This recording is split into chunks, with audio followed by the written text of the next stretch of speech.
여호수아 3장 1절로 17절 말씀입니다. 여호수아 3장 1절로 17절 말씀입니다. 다 찾으셨으면 같이 교독하겠습니다. 제가 먼저 읽겠습니다. 또 여호수아가 아침에 일찍이 일어나서 그와 모든 이스라엘 자손들과 더불어 시딤에서 떠나 요단에 이르러 건너가기 전에 거기서 유숙하니라.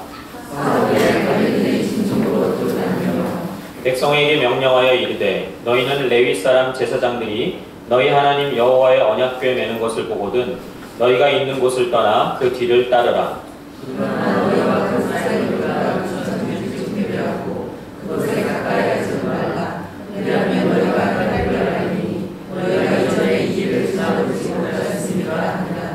여호수아가 또 백성에게 이르되 너희는 자신을 성결하게 하라. 여호와께서 내일 너희 가운데에 기이한 일들을 행하시리라. 여호수아가 또 제사장들에게 말하여 이르되 언약궤를 메고 백성에 앞서 건너가매 곧 언약궤를 메고 백성에 앞서 나아가니라. 여호와께서 여호수아에게 이르시되 내가 오늘부터 시작하여 너를 온 이스라엘의 목전에서 크게 하여 내가 모세와 함께 있었던 것 같이 너와 함께 있는 것을 그들이 알게 하리라.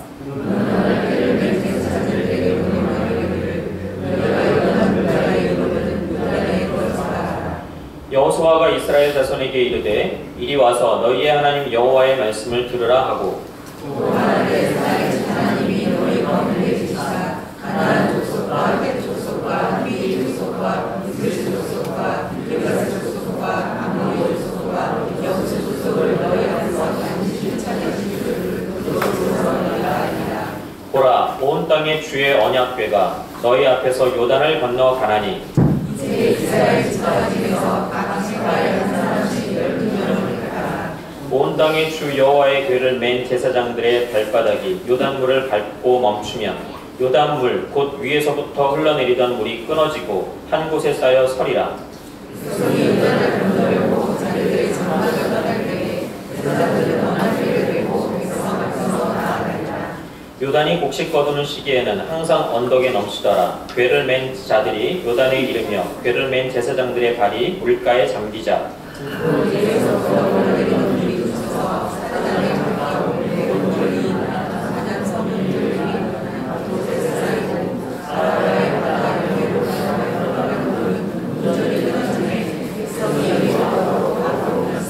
다시 읽겠습니다. 여호와의 언약궤를 맨 제사장들은 요단 가운데 마른 땅에 굳게 섰고 그 모든 백성이 요단을 건너기를 마칠 때까지 모든 이스라엘은 그 마른 땅으로 건너갔더라. 아멘. 안녕하십니까. 해가 바뀌었으니까 2년 만에 이 자리에서 뵙는 것 같습니다. 네. 물론 이번 주 오전에 있었던 충계 성경 특강에 오신 분들은 이미 배웠지만 수요 예배 자리에서는 작년에 뵙고 지금 배우니까 횟수로 2년째 개인 일정을 어디 좀 다녀오느라고 새해 인사가 좀 늦었습니다. 2016년 올 한 해도 주님의 은혜 안에 거하시는 여러분들 계시기를 예수 그리스도 이름으로 축원드립니다. 네, 오늘 말씀을 통해서 여러분들과 나눌 은혜의 말씀은 생명 있는 믿음이 무엇인지에 대해서 같이 상고해 보고자 합니다. 생명 있는 믿음의 반대말은 죽은 믿음일 것입니다. 죽은 믿음에 대해서는 야고보서 2장에 자세히 나와 있습니다. 야고보서 2장 17절에 보면 이와 같이 행함이 없는 믿음은 그 자체가 죽은 것이라 라고 말씀하고 있습니다. 이어서 22절에는 네가 보거니와 믿음이 그와 그의 행함과 함께 일하고 행함으로 믿음이 온전하게 되었느니라 라고 말씀하고 있습니다. 그리고 26절에 영혼 없는 몸이 죽은 것 같이 행함이 없는 믿음은 죽은 것이니라 이렇게 말씀하고 있습니다. 이와 같이 야고보서에는 죽은 믿음에 대해서 자세하게 설명하고 있습니다. 그리고 권면하기를 행함이 있는 믿음을 가져야 한다고 말씀하고 있는 것입니다. 그 예로 야고보서 2장에 든 인물이 아브라함과 기생 라합입니다. 이들은 행함이 있는 믿음, 즉 지금 우리가 말하고자 하는 생명 있는 믿음을 소유한 자들이라는 것입니다. 오늘 본문 말씀은 여호수아 3장 말씀입니다. 여호수아 2장에 기생 라합이 정탐꾼 2명을 숨겨주고 탈출할 수 있도록 해주는 이야기, 그 바로 다음 장이 오늘 본문 말씀입니다. 이와 같이 여호수아서는요, 우리에게 생명 있는 믿음이 무엇인지에 대해서 아주 잘 알게 해주는 그런 예들이 아주 많이 나와 있습니다. 예를 들면 기생 라합 이야기가 바로 그렇습니다. 그리고 또 여리고성을 함락하는 이야기도 그렇습니다. 그리고 나중에 여호수아 뒷장에 가보면 85세 된 갈렙이 헤브론을 차지하는 이야기도 생명 있는 믿음의 표본입니다. 이러한 예들 말고도 오늘 본문 말씀도 역시 우리에게 생명 있는 믿음에 대해서 이야기하고 있습니다. 오늘 여러분들과 같이 그 내용을 같이 상고해보고자 합니다. 오늘 본문 말씀은 이스라엘 백성이 약속의 땅인 가나안 땅을 앞두고 그렇게 바로 앞에 있는 그런 상황의 말씀입니다. 이제 요단강만 건너면 약속의 땅인 가나안 땅인 것입니다. 그런데 약속의 땅은 아무도 없는 빈 땅이 아니라고 성경은 말하고 있습니다. 여호수아 3장 10절에 보면 가나안 족속과 헷 족속과 히위 족속과 브리스 족속과 기르가스 족속과 아모리 족속과 여부스 족속이라고 하는 부패한 7족속이 이미 차지하고 있는 땅이 바로 가나안 땅입니다. 그런데 하나님께서는 그 땅을 이스라엘에게 약속한 땅이니 올라가서 차지하라고 명령하고 있는 것입니다.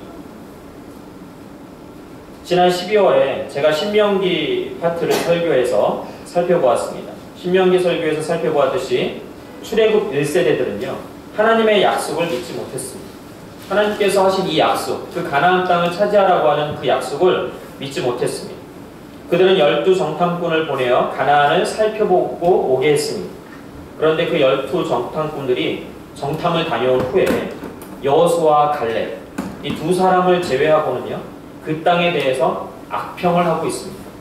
그 땅은 우리가 감히 차지할 수 없는 거대한 성벽과 거인들이 사는 어마어마한 곳이어서 우리는 그 땅에 들어갈 수 없다. 이렇게 악평하고 있었던 것입니다. 그래서 백성들이 하나님과 모세를 원망하고 반역하게 됩니다. 그 결과로 출애굽 1세대들은 광야에서 40년을 방황하는 그런 징계를 받게 됩니다. 그 40년의 광야 생활 동안에 그 출애굽 1세대들은 모두 죽었습니다. 모세도 죽었습니다. 당시 아이들이었거나 새로 태어난 2세대들이 지금 모세의 후계자 여호수아와 함께 다시 한번 약속의 땅으로 들어가려고 그 요단강 앞에 지금 모여있는 장면이 오늘 본문의 말씀입니다. 여기서 우리는 한 가지 명심하고 넘어갈 점이 있습니다. 성경에서 모세는 율법의 대명사입니다. 시내산에서 십계명을 받아 내려온 사람이 바로 모세였습니다. 그런데 중요한 것은 율법의 대명사인 모세가 이스라엘 백성들을 약속의 땅인 가나안으로 인도하지 못했다는 것입니다. 누가 약속의 땅으로 인도해 갑니까? 바로 모세의 후계자인 여호수아입니다. 여호수아는 예수 그리스도를 예표하는 인물입니다. 이름도 똑같습니다. 여호수아, 예수아, 예수라는 이름입니다. 다른 말로 하면 우리의 구원은 율법의 행위로는 절대 이루어질 수 없음을 이야기하고 있는 것입니다. 오직 예수 그리스도의 십자가의 대속의 은혜로만 가능한 것임을 예표하고 있는 것입니다. 메시아 언약에 따라서 우리를 구원하시기 위해 유월절 어린 양의 죽음, 그 대속의 은혜로 출애굽을 하게 하셨습니다. 나중에 시내산에서 율법이 주어진 것입니다. 왜 이 율법이 주어졌습니까? 율법을 지킴으로써 하나님의 백성이 될 수 있다는 뜻이 아닙니다. 구속하여 하나님의 백성들이 되었기 때문에, 대속의 은혜로 말미암아 하나님의 백성들이 되었기 때문에 그 하나님의 백성답게 살아가게 하기 위해서 주신 법도가 바로 율법인 것입니다. 율법이 먼저가 아니라 메시아 언약이 먼저였던 것입니다. 갈라디아서 3장 17절 말씀에 내가 이것을 말하노니 하나님께서 미리 정하신 언약을 430년 후에 생긴 율법이 폐기하지 못하고 그 약속을 헛되게 하지 못하리라고 말씀하셨습니다. 그런데 예수님 당시나 초대교회 때 율법을 중시하는 바리새인들을 중심으로 하는 유대인들이 언약은 버리고 율법만 강조했던 그런 잘못된 일들이 있었던 것을 우리는 말씀을 보면 알 수가 있습니다. 지금도 그와 같이 율법의 행위로 구원받는다고 하는 종교나 이단 사상들은 우리 주위에 끊임없이 존재하고 있습니다. 갈라디아서 3장 19절 말씀에 그런즉 율법은 무엇이냐? 범법함으로 더하여진 것이라. 천사들을 통하여 한 중보자의 손으로 베푸신 것인데 약속하신 자손이 오시기까지 있을 것이라 라고 말씀하고 있습니다. 그 약속하신 자손이 누구겠습니까? 바로 예수 그리스도를 의미하는 것입니다. 다시 본문으로 돌아와서 장면을 연상해 보시기 바랍니다. 지금 여호수아와 이스라엘 백성들은 요단강을 앞에 두고 있습니다. 여호수아 3장 15절에 보면 요단이 곡식 거두는 시기에는 항상 언덕에 넘치더라 라고 말씀하고 있습니다. 이 말씀은 요단강이 곡식 거두는 시기에는 언덕에 넘칠 정도로 물이 불어난다는 말씀입니다. 여러분들이 아시겠지만, 경험적으로 아시겠지만 물이 불어나면 강물이 흐르는 유속도 아주 빨라집니다. 상식적으로는 이 시기에 요단강을 건너기가 어렵다는 것을 성경은 알려주고 있습니다. 무리에서 건너다가는 많은 백성들이 죽을 수 있는, 물에 휩쓸려서 죽을 수 있는 그런 상황입니다. 전쟁도 못 해보고 그냥 물에 휩쓸려서 다 죽을 수밖에 없는 그런 상황인 것입니다. 그런데 요단강을 건너가야 약속의 땅인 가나안 땅입니다. 그런데 세찬 물살에 가로막혀 있습니다. 상식적으로 지금은 절대로 건널 수 없는 그런 강입니다.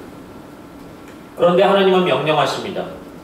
8절에 너는 언약궤를 맨 제사장들에게 명령하여 이르기를 너희가 요단 물가에 이르거든 요단에 들어서라 하라고 이렇게 명령하십니다. 그러면 흐르던 요단물이 멈춰서 마른 땅으로 건널 수 있을 거라고 하나님은 말씀하고 있는 것입니다. 실제로 15절, 17절 말씀을 보니까 그대로 행했더니 진짜로 흐르던 물이 멈추어서 백성들이 마른 땅으로 건너갔다고 말씀하고 있습니다. 여러분들이 이 말씀이 믿어지십니까? 과학적으로도 그렇고요. 이성적으로도 믿을 수 없는 이야기 아닙니까? 성경은 온통 우리의 이성으로는 믿을 수 없는 이야기로 가득 차 있습니다. 그래서 창조주 하나님을 믿지 못하면서 성경을 연구하는 학자들이 있습니다. 믿지 않으면서 그냥 학문적으로 연구하는 것이죠. 그런 학자들이 성경을 난도질해서 사람들에게 가르칩니다. 인간의 이성으로 이해할 수 있는 부분만 인정하고 나머지는 그 내용의 상징적인 의미만 차용한다거나 아니면 아예 빼버립니다. 성경에 나오는 기적들을 다 빼버리면 어떻게 될까요? 그렇게 하면 성경에 남는 부분이 없습니다. 차라리 안티크리스천 그룹들이 이러면 이해하겠습니다. 안 믿는 사람들이. 그런데 지금은 기독교 내부에서도 이런 일이 일어나고 있는 것입니다. 하나님의 천지 창조도 믿는 것 같지만 왜곡합니다. 오히려 진화론이라고 하는 그러한 가설이 증명된 과학적 사실인 것처럼 거짓말로 사람들을 미혹하여 가르치고 있습니다. 과학과 신앙을 조화시키려면 어떻게 해야 할까요? 그들은 진화론을 인정해야 한다고 주장합니다. 진화론은 그 기본적인 바탕이 하나님이 없이 이 모든 우주 만물이 그냥 저절로 우연히 생겨났다라고 하는 이론입니다. 그런데 어떻게 조화시킬 수가 있습니까? 어떻게 신앙과 조화시킬 수가 있습니까? 하나님이 없다라고 하는 사상입니다. 성경은 분명히 하나님이 없다라고 하는 사상은 어리석은 사상이라고 했고 그러한 사람들을 악인이라고 규정하고 있습니다. 이것은 진화론이 증명된 과학이라고 잘못 생각하기 때문에 생기는 오류입니다. 오히려 과학과 신앙을 조화시키려면 창조주 하나님을 인정하면 됩니다. 이 앞에 키보드가 있지 않습니까? 이 키보드를 누가 만들었다고 하는 것이 비과학적입니까? 아니면 이 키보드 부품들을 어느 깡통 속에 넣고 막 흔들어요. 10년, 100년 막 흔들어요. 그랬더니 우연히 저절로 조립되어서 나와가지고 제 기능을 한다라고 생각하는 게 비과학적입니다. 생명은요, 이 우주와 이 모든 지구의 정말 이 신비로운 환경들은요, 너무나도 우리가 볼 때 이런 키보드에 비할 바 없이 정말로 질서 있어요. 이것이 어떻게 우연히 생겨졌다고 생각하는 것이 과학입니다. 오히려 창조자 하나님께서 모든 것을 목적을 가지시고 설계하시고 만들었다라고 하는 것이 오히려 더 과학적인 생각이라고 저는 생각을 합니다. 이렇듯 인본주의적인 세계관에 사로잡힌 사람들은 출애굽 사건의 기적도 또는 홍해가 갈라진 것도 또는 오늘 본문 말씀에 나오는 흐르던 요단강이 멈춘 것도 믿지 않습니다. 왜 그렇습니까? 인간의 이성으로는 이해하기가 불가능하기 때문에 그렇습니다. 예수님이 물 위를 걷는 것도 중력의 법칙 안에서는요, 믿을 수가 없습니다. 오병이어의 기적은 질량보전의 법칙에 위배가 됩니다. 물로 포도주를 만드셨던 그 기적은요, 그런 화학 반응이 일어날 수 없으니까 믿을 수 없는 사건입니다. 사랑하는 성도 여러분, 여러분의 이성으로 또는 현재 우리가 알고 있는 과학 상식으로 이해할 수 있는 것만 믿는다면 그것은 생명 있는 믿음이 아닙니다. 제가 신대원을 처음 들어갔을 때 많은 사람들이 어떻게 여기까지 오게 되었는지 물어봤습니다. 일반 사람들은 보통 신학교 간다고 하면 성직자의 길을 생각하고 일반인들과는 다른 길이라고 생각하기 때문에 아마 하는 질문일 것입니다. 하나님께로부터 어떤 부르심이 있었느냐? 뭐 이런 질문이겠죠. 신대원에 입학하는 사람들에게는 거기까지 오게 된 극적인 부르심이 있는 분들도 계십니다. 뭐 죽을 고비를 넘겼다든가 아니면 사업이 망해서 정말 바닥까지 내려갔다 오신 분들도 계시고 아니면 부모님이 목회자셔서 자연스러운 그런 환경에서 정말 신실하게 대를 이어서 그 목회를 하기 위해 그 어려운 길을 가기 위하여 오신 분들도 계십니다. 그런데 저는 솔직히 그런 부르심 같은 걸 잘 못 느꼈습니다. 중국에 살면서 창조과학 사역을 했었습니다. 중국 지하교회를 돌아다니면서 했었습니다. 그런데 말씀의 깊이가 부족함을 제가 느꼈습니다. 그래서 좀 더 말씀에 대해서 알아야겠다는 그런 단순한 생각과 또 주변에 계신 선교사님들이나 목사님들의 권유로 뭐 가봐라 하는 그런 권유로 그냥 솔직히 말해서 생각 없이 갔다고 하는 것이 맞는 것 같습니다. 그런데 제가 입학해서 왜 신대원에 오게 되었는지 하나님께서 왜 이 길로 인도하셨는지 조금 알게 되었습니다. 신대원에서 수업을 듣다 보니까 많은 교수님들이 계시잖아요. 교수님들의 그 신앙 색깔이 다르다는 걸 알게 되었습니다. 신앙 색깔들이 다 다르더라고요. 같은 본문을 가지고도 교수님들이 가르치는 내용이 상반된 경우도 있었습니다. 그런데 제가 특히 안타까웠던 것은 일부 교수님들 중에는요, 창세기의 천지창조를 학문으로서 상징적인 의미로만 해석하려고 하고 실제 일어났던 이야기로는 믿지 않는다는 것을 알게 된 것입니다. 물론 일부 교수님들이. 성경 말씀보다는 고대 근동의 역사학이나 고고학이나 그리고 증명된 과학이라고 잘못 알고 있는 그런 진화론을 더 신뢰하여서 해석하는 것을 보게 되었습니다. 물론 성경을 연구하는데 모두 필요한 학문들이라고 생각합니다. 그러나 그것을 성경보다 더 신뢰할 수는 없습니다. 그 상황에서 학생인 제가 할 수 있는 일은 별로 없었습니다.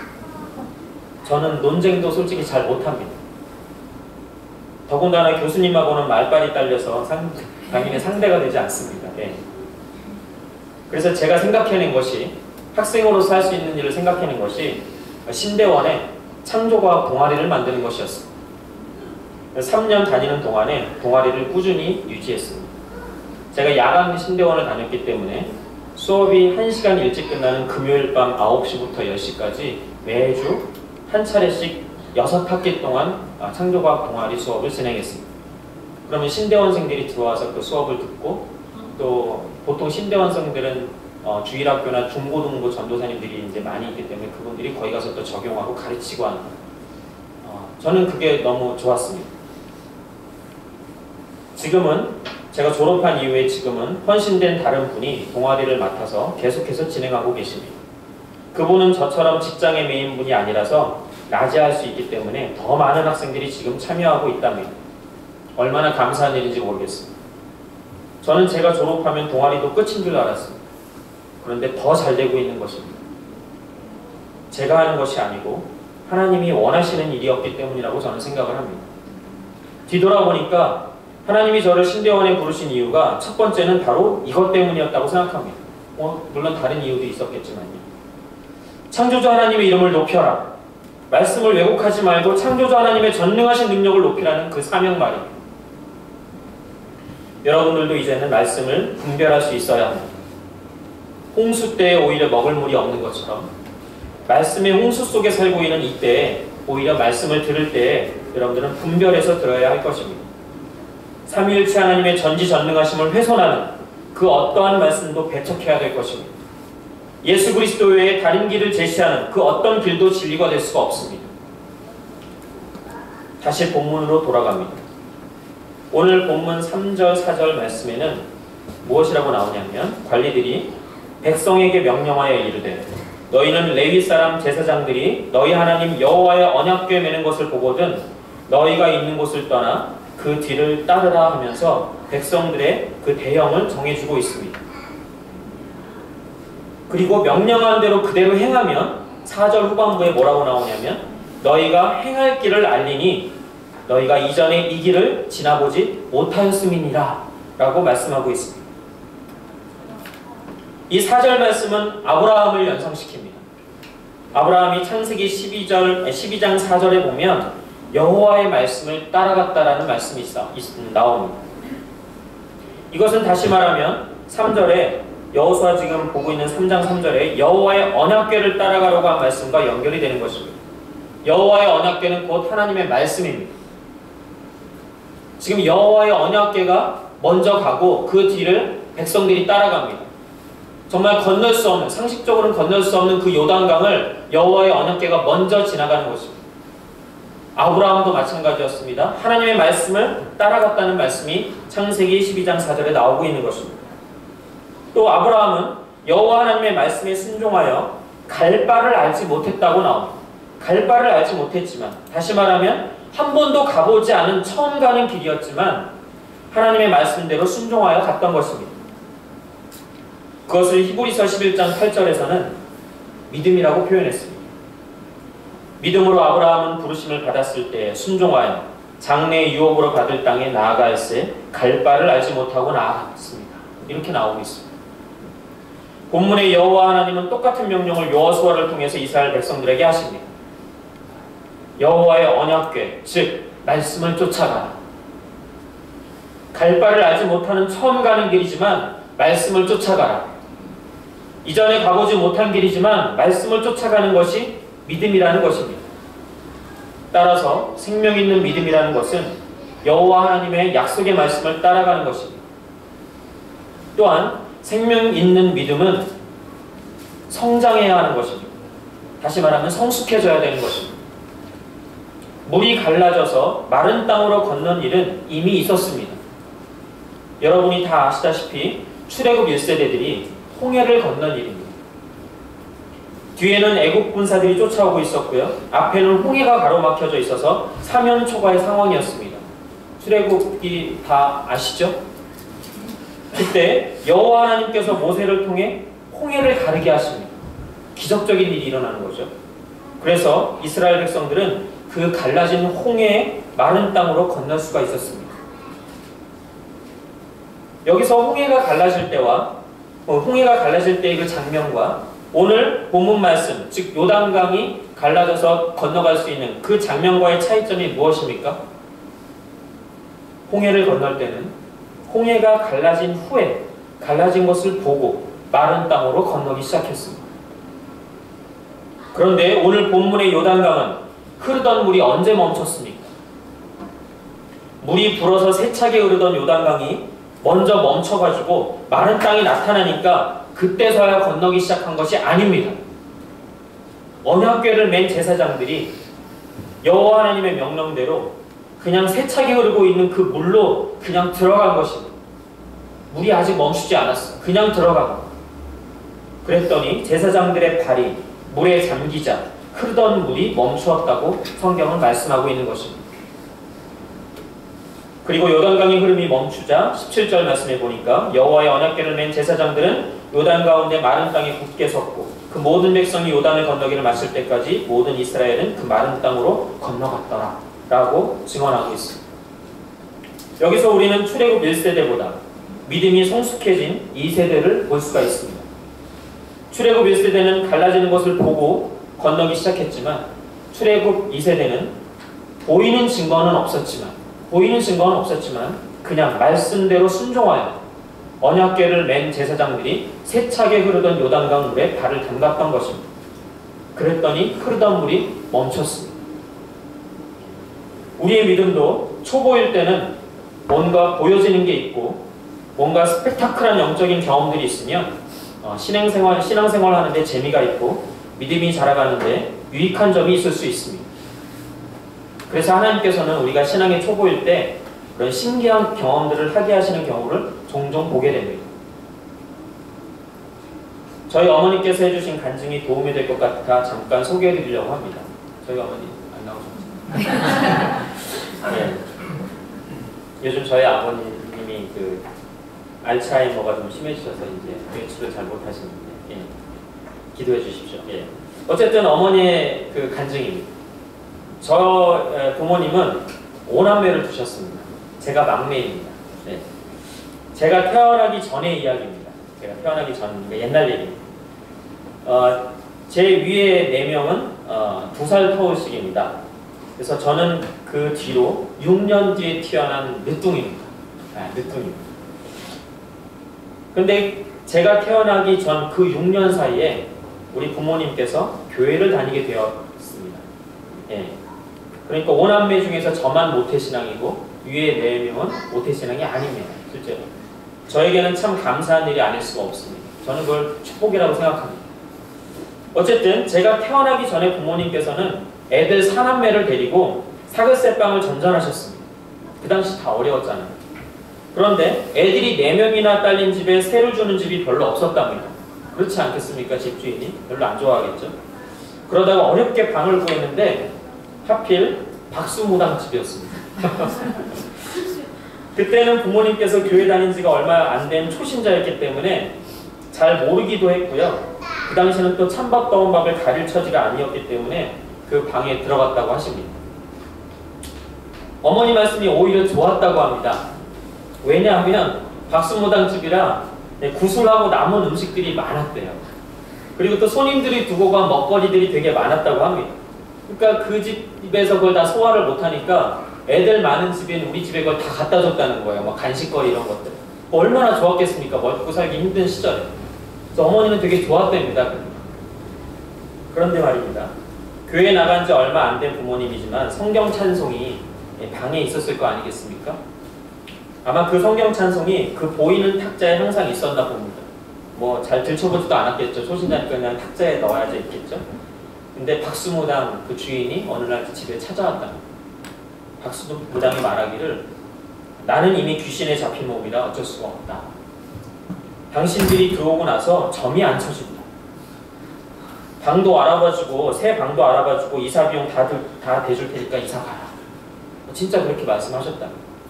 그래서 어머니는 되게 아쉬운 마음으로 어쩔 수 없이 이사를 했다고 하는 그런 어머님의 간증이었습니다. 실제로 어머니께서 말씀하시기를 그때는 초신자 때라 뭐가 뭔지도 모를 때였고 그랬는데 이제 와서 뒤돌아보면 하나님의 능력이 그냥 부모님께 믿음이 있었던 것도 아니고 그냥 성경책이 있었을 뿐입니다. 하나님의 능력이 나타난 것이라고 말입니다.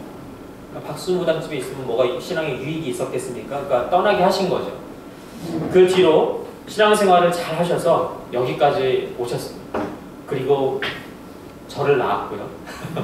제가 이 자리까지 오게 된 것 같습니다. 그런데 신앙생활을 오래 하다 보면 그런 재미있는 일들이 없어져서 좀 심심할 때가 있습니다. 초보 때는 막 그런 경험들이 막 있다가도 신앙생활 오래 하다 보면 그런 경험들이 이제 없어지는 걸 보게 됩니다. 눈에 보이는 증거가 없어서 믿음이 흔들릴 때도 있습니다. 그러나 믿음이 성숙해진다는 것은 눈에 보이는 그런 것이 없더라도 하나님의 말씀을 굳게 믿고 인생을 사는 것입니다. 그런 과거의 경험들이나 어떤 사람들은 또 환상, 신기한 꿈, 은사, 기적, 어떤 나타나는 어떤 능력을 신뢰하는 것이 아니라 오직 하나님의 약속의 말씀을 굳게 믿고 나아가는 것이 더 성숙한 믿음인 것입니다. 여러분, 언제까지나 믿음의 초보 단계인 영적인 어린아이로 있을 수는 없습니다. 믿음이 성장해야 하는 것입니다. 오늘 본문 말씀을 통해서 우리는 두 가지를 살펴보았습니다. 첫 번째로 생명 있는 믿음은 언약궤를 맨 제사장들이 말씀에 순종하여 세차게 흐르는 요단강에 발을 담갔던 것처럼 여호와 하나님의 말씀을 믿고 순종하여 사는 것입니다. 두 번째로 생명 있는 믿음은 생명이 있으니까 그냥 머물러 있으면 안 되고 점점 성장하고 성숙해져 가야 하는 것입니다. 지난 1월에 저는 여행을 잠시 다녀왔습니다. 그곳에서 여행지에서 어떤 60세 된 아버지와 26살 된 아들이 같이 부자간에 같이 여행을 하고 있는 것을 보게 되었습니다. 보통 그런 경우는 거의 없는 걸로 알고 있습니다. 그 청년이 보통 또래들끼리 여행 가고 싶어 하지 아버지 모시고 다니기 싫어하지 않습니까? 근데 이 부자가 여행을 왔더라고요. 그 부자간에 참 친해 보였습니다. 다 큰 아들이 아빠 하면서 존대어도 쓰지 않고 막 반말로 얘기합니다. 근데 거슬리지 않고요. 정말 친해 보였습니다. 되게 좋아 보였습니다. 그런데 그분들이 여행하면서 친구처럼 계속 티격태격 하는 겁니다. 밥 먹는 거 가지고 뭘 먹을지 막 티격태격 하고요. 뭐 여행지에서 또 어디 먼저 보러 갈지 막 티격태격 하는 겁니다. 서로 의견 충돌이 일어나니까요. 솔직히 바라보는 입장에서 좀 웃겼습니다. 그 아버지와 아들 간에 막 티격태격하는 모습이 되게 귀여워 보이기도 하고요. 결정적인 순간이 왔습니다. 좀 심각하게 티격하는 그런 장면. 그냥 티격태격하는 게 아니라 좀 심각했습니다. 아버지는 어딜 꼭 가야 한다고 주장하는데 아들은 거기는 너무 비싸고 또 별로 볼 게 없으니까 안 된다고 하는 그런 의견을 제시하면서 서로 막 이렇게 좀 다투는 겁니다. 좀 심각하게 티격태격했습니다. 결론이 나지 않았습니다. 그런데 마지막 순간에 아버지가 한마디로 끝내버렸습니다. 무슨 말로 끝낸지 아십니까? 아버지가 전라도 광주분이셨습니다. 아들한테 소리치기를요. 이게 네 돈이야! 그 한마디로 그냥 끝내버렸습니다. 그 한마디에 아들은 군말 없이 순종했습니다. 그래서 옆에서 우리가 보면서 얼마나 웃었는지. 우리는 여러 가지 이유로 또 논리로 이성으로 생각하면서 우리의 주장을 펴고 인생을 설계합니다. 그러나 창조주 하나님은 모든 이성을 뛰어넘어서 논리를 뛰어넘어서 선언하십니다. 내가 창조주다. 내가 너희들을 창조했다. 내가 너희들을 구원한 구원자다. 그리고 한마디로 우리 입을 다물게 하십니다. 이것이 네 돈이야. 그 다음에 네 인생이 네 거야. 막 이렇게 이제 우리에게 말씀하시는 그 한마디면 우리는 끝나는 거예요. 우리의 창조주시기 때문에 그렇습니다. 그 아버지는 아들과 여행하는 것을 매우 기뻐했습니다. 표정에 그게 드러납니다. 티격태격 한다고 하지만 그 다투는 것도 행복한 다툼이었던 거예요. 때론 아버지가 양보하고 때론 아들이 양보하기도 했지만 결정적인 순간에는 아버지에게 주권이 있었습니다. 왜요? 돈을 갖고 있습니다. 하나님과 우리 사이에도 그렇습니다. 우리가 하나님과 동행할 때 하나님은 기뻐하십니다. 때로는 하나님께서 우리 의견을 들어주실 때도 있지만 아니요. 때로는이 아니라 거의 대부분 우리 의견을 수용하시는 것 같습니다. 제가 살아오면서 보니까 거의 제 의견을 수용하시는 것 같습니다. 하지만 양보할 수 없는 결정적인 순간에는 하나님께서 하나님의 주권을 선포하십니다. 그럴 때 우리는 하나님께 주권이 있음을 인정하고 그 말씀에 순종해야 할 것입니다. 오늘 본문에서 살펴본 바와 같이 첫째, 생명 있는 믿음은 하나님의 말씀을 믿고 순종하는 것입니다. 둘째, 생명 있는 믿음은 점점 더 성장하고 성숙해져 가야 하는 것입니다. 더 나아가서 생명 있는 믿음은 또 다른 생명을 낳습니다. 생명 있는 믿음을 가졌던 아브라함을 통해서 천하 만민이 복을 받게 되었습니다. 생명 있는 믿음을 가졌던 라합을 통해서 예수님의 족보가 이어져 내려왔습니다. 오늘 오전에 강의했던 생명 있는 믿음을 가진 룻을 통해서도 역시 예수님의 족보가 이어져 내려왔습니다. 하나님은 우리를 위한 그 하나님의 구원 계획을 생명 있는 믿음을 가진 자를 사용하셔서 성취시켜 나가고 계신 것입니다. 이제 말씀을 마무리하겠습니다. 생명 있는 믿음은 결국 우리의 이성을 뛰어넘어 창조자 하나님의 말씀에 순종하여 나아가는 것이고, 점점 성장하고 성숙하여져서 눈에 보이는 증거가 없더라도 믿음으로 나아가는 것이며, 때가 이르면 또 다른 생명을 잉태하여 낳는 것입니다. 사랑하는 성도 여러분, 세상은 여러 가지 이유를 들어서 성경을 기록된 그대로 믿지 못하도록 우리를 미혹합니다. 그러기에 우리는 그러한 것에 미혹되지 않도록 더욱더 정신 차리고 깨어 있어야 합니다. 2016년에는 특별히 여러분들 안에서 하나님의 말씀인 성경의 권위를 회복하고 성경 말씀을 살아계신 하나님의 말씀으로 믿고 순종하며 나아가는 생명 있는 믿음을 소유한 여러분들 되시기를 예수 그리스도의 이름으로 축원드립니다. 기도하시겠습니다. 사랑의 하나님 아버지, 감사와 찬송을 올려드립니다. 죄에 빠져 고통받는 저희들을 예수 그리스도의 십자가 대속의 은혜로 구원하여 주셔서 감사를 드립니다. 오늘 말씀을 통하여 주신 은혜들에 감사를 드립니다. 주님, 우리에게 믿음 없음을 용서하여 주시고 믿음을 더하여 주옵소서.